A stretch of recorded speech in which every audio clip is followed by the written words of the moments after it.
I tell you, Martha, on the day that Brian Wilson, the great Brian Wilson, has passed, Yeah. by the end of the podcast, I wonder, would you know three Beach Boy hits? It's the game we've played in the Bureau today. As in, would Can I you be give me able one? to... Surfing USA, Mm-hmm. Good Vibrations. Yeah. Let's see how you get on. We'll give you 10 minutes. We'll ask you at the end for number three. I think you could give me 10 years. I don't think I know a third. But yeah, well, come back to me. I'm Martha Kelner.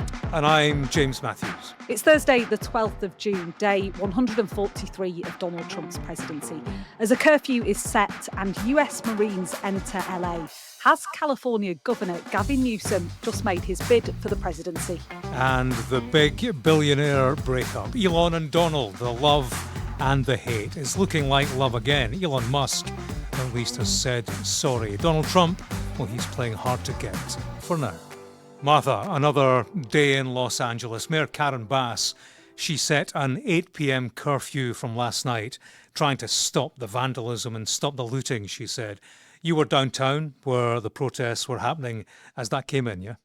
Yeah, I was outside a federal building, James, which was being protected by a couple of dozen National Guard troops. And that building has kind of become the epicenter of these protests. So last night, in total, throughout the 4 or 5 hours I was there was probably a couple of thousand people in that area before 8 p.m. And a lot of them had come to attend a vigil which was being held up the road, which organisers said was to remember those who had been taken away, in their words, in the raids by the immigration agents in recent days. A lot of them were walking through the streets chanting peaceful protest, peaceful protest. And right before this curfew came into effect, they began to stream out of downtown LA in large numbers. And by the time that curfew hit at 8 p.m, there were probably only a couple of hundred people left. And that's when Los Angeles Police Department officers on horseback moved in, dozens and dozens of them actually, and it was quite dramatic to see. This area of downtown LA, usually just government buildings, office buildings, got quite a big homeless problem there too. Never seen anything like this. Very striking to see so many police there, far outnumbering the protesters. They were backed up, the horseback patrol, by foot patrol brandishing batons. And I was actually with a group of people who found themselves caught between two lines of police shouting, "Leave the area." And they were saying, "How do we do that? You've trapped us," essentially. But overall, I would say a quieter day on the streets of downtown LA. Yet we're still told, at the behest of Donald Trump, that Marines are on their way soon. Yeah, we've also seen discontent spreading into other US cities, New York, San Antonio, Chicago. The Texas governor, Greg Abbott, he said he'll deploy the National Guard ahead of planned protests in San Antonio in his state. Yeah, Greg Abbott, the Republican governor of Texas, is always in lockstep with Donald Trump. He says he's put the National Guard on standby for the cities where these protests are planned in the coming days. But hundreds of people now have been arrested across the country in relation to these protests. And I think the political row that's erupted around this has placed even more focus on Donald Trump's deportations and increased the level of anger about. Some of the more striking images of the night was the looting, wasn't it, of the Apple store. The Nike store was also raided. That has spiked the politics further. The LA Mayor Karen Bass, she said in the past week, while this was provoked by the White House, we have, of course, heard much from California's Governor Gavin Newsom as well. We had a video statement from him on Tuesday night, just as that curfew was being announced. All very set piece. In fact, Caroline Leavitt, the White House press secretary, she was dismissing it at the briefing today. Something for his future political ambitions, she called it. Called it an address to the nation. But actually, that's pretty much how I think Newsom wanted it to feel. Do you think, Martha? I think she might be right. This has handed a golden opportunity for Gavin Newsom to put himself on the national stage. And I always say he is a politician straight out of central casting, isn't he? He's a Hmm. man who looks as at home in a fancy suit, which is what we saw him wearing when he delivered this televised address, as he does in, khaki pants and a sweat wicking shirt, which is what he was wearing when he was on the streets of LA for a Hmm. different crisis, the wildfires Yeah. back in January. He's very at home on this national stage. He Hmm. looks like he should be cast as a president in a film. And, Yeah. The Barbie movie. yeah, exactly. Yeah, he really is. He's been busy building his national profile. He's got this new podcast which he hosts with lots of guests from across the political aisle. He's been busy, fundraising.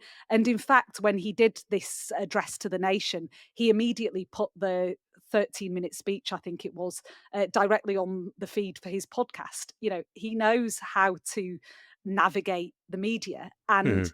in bringing the battle directly to his door, Donald Trump has, allowed him to increase his national profile further, because Gavin Newsom is furious that Donald Trump has usurped his power as governor to bring in troops to the streets of LA, which does seem to be a gross overreaction to the situation. But Newsom's embracing this fight in this speech that he gave. He was seething, scorching attacks on Donald Trump. He talked Yeah. about him being a threat to democracy, which was a bit reminiscent of the Biden-Harris narrative that they were trying to use to take down Trump. This talk of democracy being in peril, and that's exactly what Gavin Newsom was saying. Sure, yeah. I hear the point, Martha, being made by a number of military people about the Marines involved. This business of them being soldiers who are prepared for combat, soldiers trained to kill, Yeah. people whose training isn't tailored with the streets of LA in mind and the job principally of containing urban protests. They're built to fight wars. They don't necessarily have the subtleties to tackle a situation which is about preserving peace and Mhm. preserving life Mhm. at the same time. Having that ability to de escalate, to engage with a crowd positively. But the Marines, they've clarified the capabilities that these troops will have, yeah? Yeah, so Major General Scott Sherman, he is the man leading the deployment of the Marines. He's clarified a few things, James. He says that these Marines won't have the authority to arrest individuals and that they're being trained on how to handle civil disturbances. He says they won't have live ammunition in their rifles during this deployment. I guess the worry would be that handling civil disturbance presumably takes more than a last minute crash course. This is something police officers train for months to do. We as journalists do public order courses in order to navigate this situation in our job. They last, a couple of days, sometimes 3, 4 days. I wouldn't expect to be able to have that level of training and go in and determine who's breaking the law and who's not. So I'll be interested if and when they're deployed, and that's the crucial question, to see how they interact with the crowd. And that is the important component, as you were reflecting on there, in dealing with a protesting crowd, being able to read the individuals involved. And, who knows how this will develop. But I can say, as I've looked around the situation this week, I see more people, blowing bubbles and singing peace songs than I do throwing petrol bombs.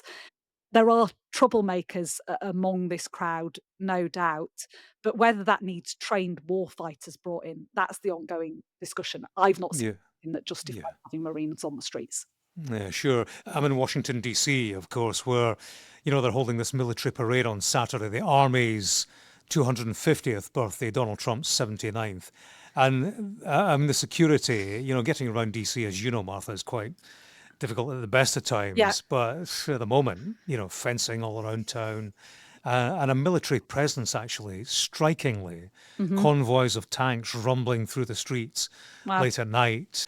All converges on Saturday, soldiers, military vehicles, aircraft. And, this weekend, America will be quite the picture. Talk of protests here about this parade, a Mhm. second weekend of it possibly where you are. So Yeah, it is. It's stark and it's scary. Now, James, the story of the president and his first buddy, one of my favourite stories of recent times, it's taken another turn. Elon Musk and Donald Trump. We had the breakup last week, but then we've had an apology today. Are they back on, do you think? Oh, who knows, Martha? To a degree, I think, but after the icy chill of hate, and that's what it was at its Yeah. highest level last week, things do seem to have warmed up rather. To recap, Elon Musk threw his toys out the pram and threw the kitchen sink at Donald Trump. He Mhm. rounded on him, didn't he? Yeah. Didn't like this big, beautiful bill, told him so, told the world on social media, called it a disgusting abomination. And of course, he didn't stop there. He went for the jugular, called for Donald Trump to be impeached, said that he was in the Jeffrey Epstein files. Yeah, it was incredible stuff. And, we had Trump biting back. Musk was on X hating Trump. Trump was on Truth Social, giving it straight back. I hate you more. Uh, Talking about Musk having lost his mind, talking about him having Trump derangement syndrome. Then he started threatening to cut government contracts for Musk's companies. Stock in his Tesla then duly fell sharply. Yeah, and that's the rub. Those contracts are worth $38 billion thereabouts, much of it channeled towards Musk's SpaceX company. So, money talks. It speaks to Elon Musk, certainly, and it looks like it told him to come up with an apology because that's exactly what he did on X. Yeah. He posted, I regret some of my posts about President at Real Donald Trump last week. They went too far. He's also deleted some of his posts, the ones that were nearest the knuckle. It's amazing how much things can change when you look at the stock market. Anyway, Trump's responded. He said he has no hard feelings. He said he was not a happy camper when Musk turned against him. He was asked on a podcast, Pod Force One, good name, if he could forgive him. And his answer was, I guess I could. Yeah, that's not quite a yes, is it? But, that's all nice. They are making up, if not made up yet. It's an uneasy piece, though, isn't it? And Mhm. uneasy for, I think, many people when you look at how erratic and unpredictable Musk has been Yeah. in all of this. Something hasn't pleased him, and he's flown off the handle, has tried to destroy Trump's reputation, nothing less. And remember, Musk, he's a man who knows things, who's had close Yeah. access to government, information about government and its departments and their people. He does business with the Chinese, has a dialogue with Putin. He's erratic, he's emotional, Hmm. and, he seems to have a tenuous grasp on loyalty, which has to be a worry for a man, who was given access to the top of Hmm. government. It's a worry for Trump and a worry for us all. Now, James, Donald Trump will see a rebellion unfold in front of his eyes tonight, complete with Mm. protesters waving foreign flags and calls for revolution. This is how rumours start, Martha. What are you talking about? Not in LA, though. I'm All right. talking about the opening night of Les Mis at the Kennedy Center in Ah, Washington. all right. Okay, I'll take your word for it. Les Anticlimax. Miserables. Yeah, exactly. But yeah, of course, and that play, that musical, is about anti-government protests. So this really is art imitating life. We see it in LA. We see it on stage here in Washington at the Kennedy Center, this iconic venue. It's where America showcases the best of its performance art. It's also where Donald Trump has made sweeping changes after being elected. Yeah. He made himself chairman of the board at this place, got rid of 18 board members, replaced them with political soulmates. Yeah, he's taken the culture wars to culture itself, hasn't he?